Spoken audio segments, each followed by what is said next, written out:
Good Morgan, guys. One angry pagan here. Now, I wanted to talk a little bit about a problem I think that a lot of people are falling into, and that's this fallacy of permanence. Now, what do I mean by a fallacy of permanence? Well, it's a big problem that most people that I had issues with this myself, but most people seem to only be able to think in the short term. What can what you know can what problems can be dealt with in the short term, but we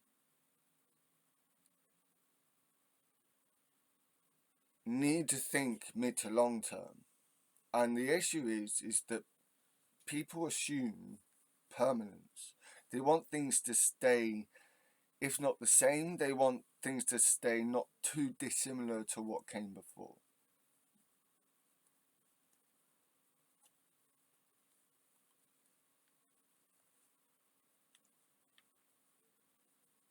The reason why this has come to mind it is because I watched the Channel 4 debate last night on law and order and immigration.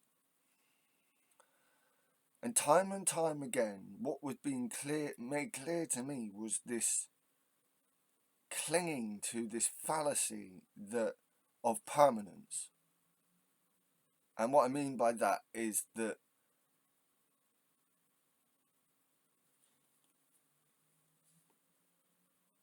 we assume that if we help the countries where they are, the people in the countries where they are, that we can reduce migration that way. Now, that is possible. However, climate change and geological forces are going to force people out of certain areas of the world, and it will make it inhospitable.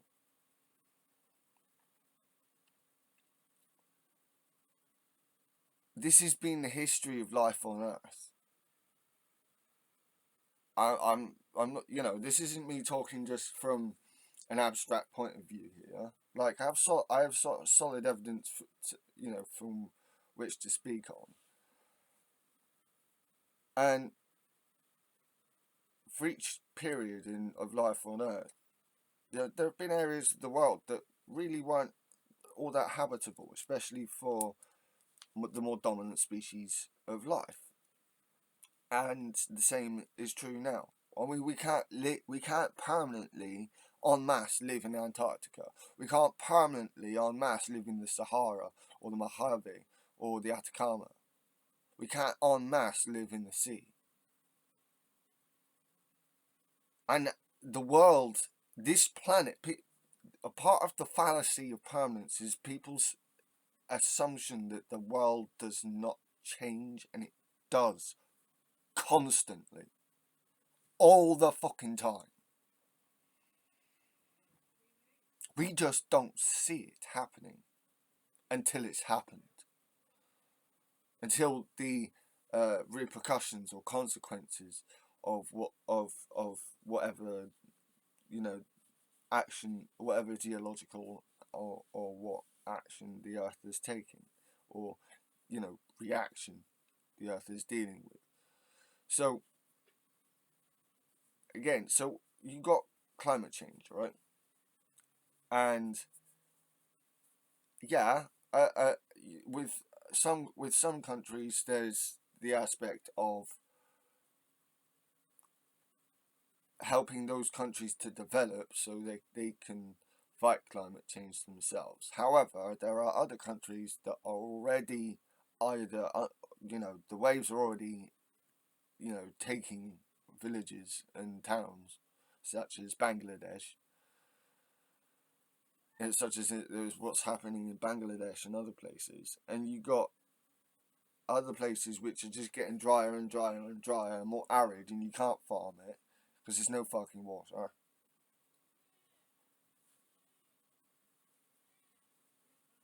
People are going to move to the northern and southern latitudes as the world gets warmer.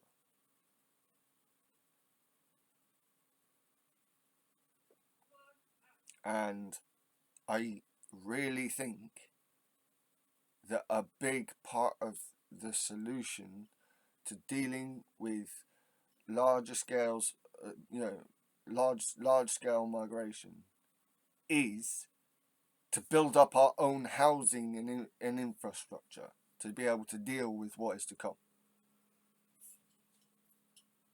No one is talking about this. No one who you see on TV regularly is talking about this. No one I see on YouTube is talking about this problem. This one particular problem. And yet this one particular problem, I think, is we're going to be, especially in years to come, if not happening now, is a lot of these countries are just going to become unlivable. People are going to be forced to move, whether we try to help them live in their own country or not.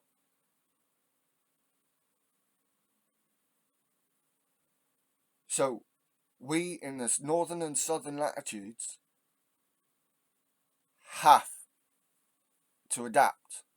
And part of that adaptation is accepting that people are going to migrate. And they're going to migrate, like, for someone from the northern latitudes, they're going to migrate in this direction. I mean, they're largely going to stick in continental Europe, but some people are going to still carry on making their way here. We need to build a lot. And in some cases, knock down and rebuild and upgrade. But it needs to happen. This, I think, will be is a big part of the solution for migration, for large-scale migration. Because you guys know I haven't got an issue with migration. It's as natural to us as fucking breathing. I mean, if we're gonna stick to being metaphoric, it's as natural to us as tribalism. People might not like tribalism, but it's as natural to us as migration. But I'm not talking about tribalism. I'm talking about migration. And I look at the world from its natural point of view. I look at the world from its natural history point of view. And we need to adapt to the coming changes, not just expect things, the world to go to shit and we can just do our own thing here. It's not going to work. We might be on an island, but that's not going to work.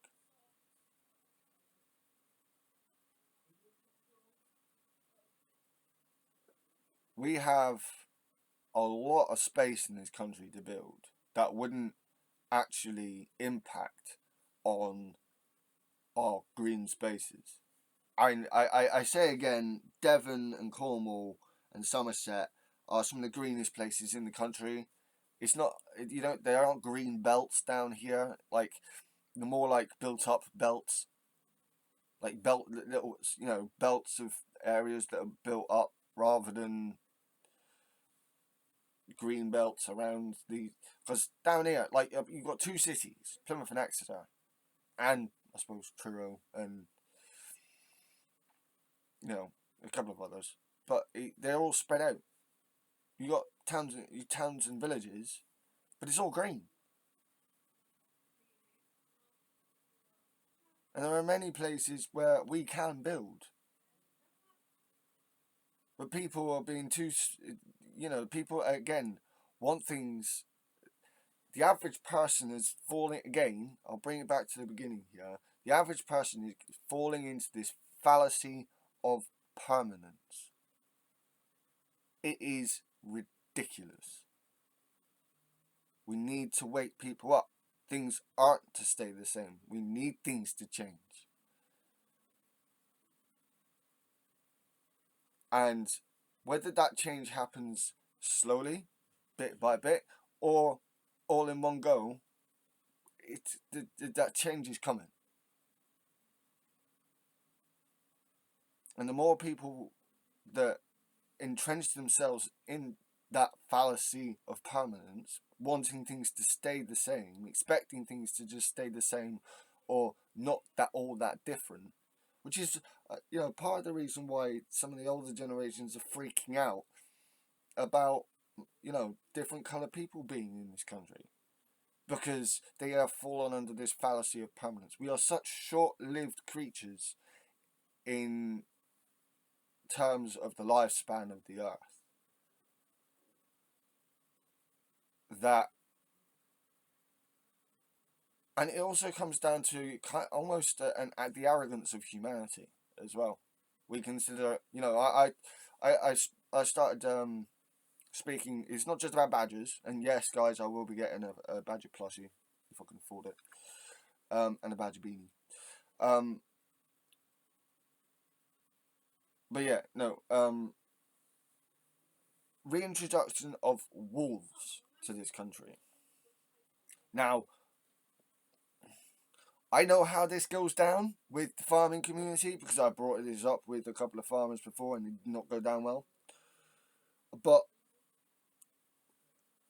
farmers in America and in Canada and worldwide have figured out how to deal with wolves. We can do that too. We don't. What we have in this country is a deer overpopulation, massive deer overpopulation. Bringing wolves in doesn't just, how do I put this? Bringing wolves in, it doesn't just bring down the deer population, which they would be going after the deer, not the livestock. If there's an overpopulation of the deer, why would they be going after the fucking livestock? And quite often the kills that are left help the ecosystem around it. Like, this is seen around the world where there are wolves or an animal filling that wolf niche. The kills, what's left, ends up. It's not just the other animals in the area that feed off the carcass. The ground, the plants itself, the surrounding area, also is vitalized by these kills.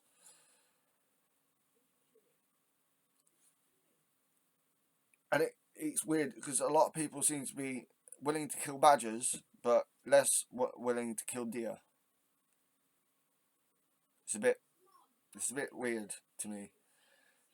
So ecologically speaking, for the good of our ecosystem, we should bring back the wolf. We brought back the badger. The badger. We already got the badger. Trying to save the badger. We bring back the beaver. Now, we need to.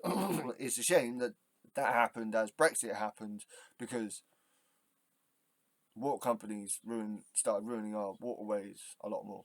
So, don't know what's going on with that at the moment. But the idea in general to bring back beavers is a good one.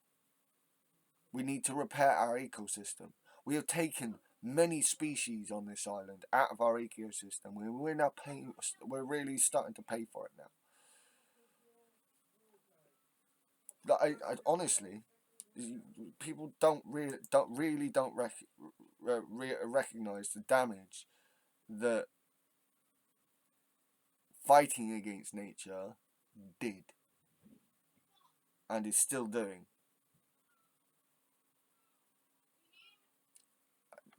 So yeah, we if you recognize what I'm talking about here and you see it in others, please challenge it. Please. Because allowing this kind of thinking to just continue doesn't help us. It doesn't help the ecosystem, but it doesn't help us in return. When we suffer because of it.